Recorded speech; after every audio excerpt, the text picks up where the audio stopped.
سلوا التاريخ كم مجدا سطرنا على صفحاته وبه تغنى. الحمد لله قدسي یو سیمینار کې و در اوایل جا دارد که از نهاد کلمات الحمد لله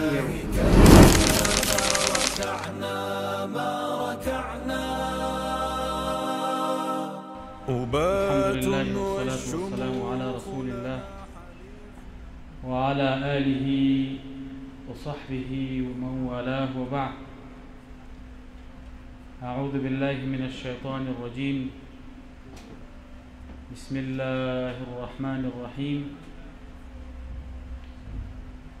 وابتغ فيما آتاك الله الدار الآخرة ولا تنس نصيبك من الدنيا وأحسن كما أحسن الله إليك ولا تبغي الفساد في الأرض. صدق الله العظيم.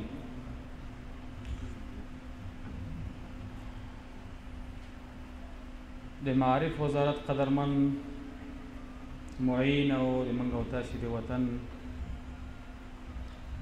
وختلی عالم قدرمن وسیل صاحب، درنو استادانو، معلمینو او د دې وطن د نسلونو روزونکو او ټولو حاضرینو، ټولو ته په درنښت او احترام او د ټولو په اجازه لومړی د کلمات ادارې دغه کوښښ ستایو او مننه کوو چې دغسې یو ښه فرصت یې برابر کړ. او په دوهم قدم کې د قدرمنو استادانو، د معلم صاحبانو په لیدو نهایت زیات خوښ شو او ما ته یې د هغه خپل مکتب د دورې او د مدرسې د دورې وختونه را یاد کړل او یو معلم مې سترګو ته تېر شو چې په څومره شفقت او مهربانۍ هغه انسانانو موږ سره کوښښ کاوه او په څومره تنګسه کې یې موږ سره کوښښ کاوه، په څومره مشکلاتو کې یې موږ سره کوښښ کاوه. دا یوه ډېره اساسي او تهدابي مرحله ده.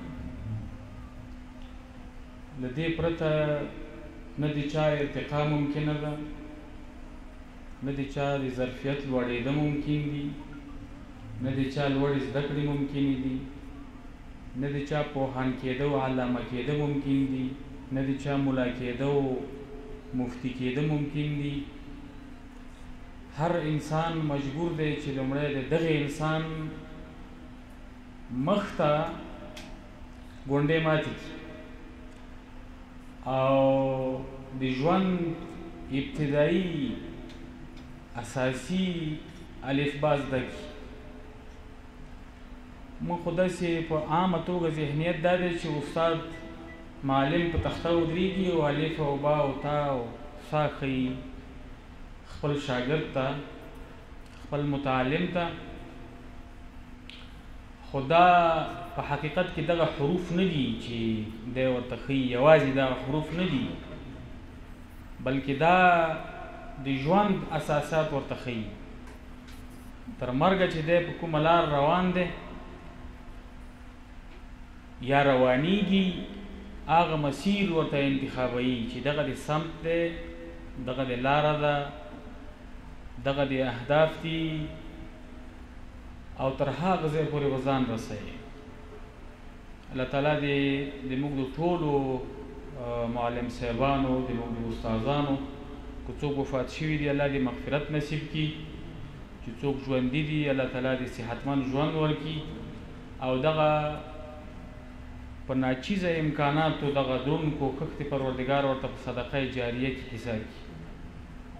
قدرمنو استادانو، ما ته د غربي افکارو د پیژندنې په اړه موضوع را کړې ده او په اړه یې د مبارزې لارې چارې راته ویلي دي. موضوع ډېره پراخه او اوږده ده او استادانو ته به بهتره معلومه وي. زه که واقعا د زړه نه ووایم ځان ته دا حق نه ورکوم چې د خپل معلم مخ ته په سټیج داسې ودرېږم چې ده ته څه وښیم چې دغسې دې وشي او دغسې دې وشي او دغسې دې وشي.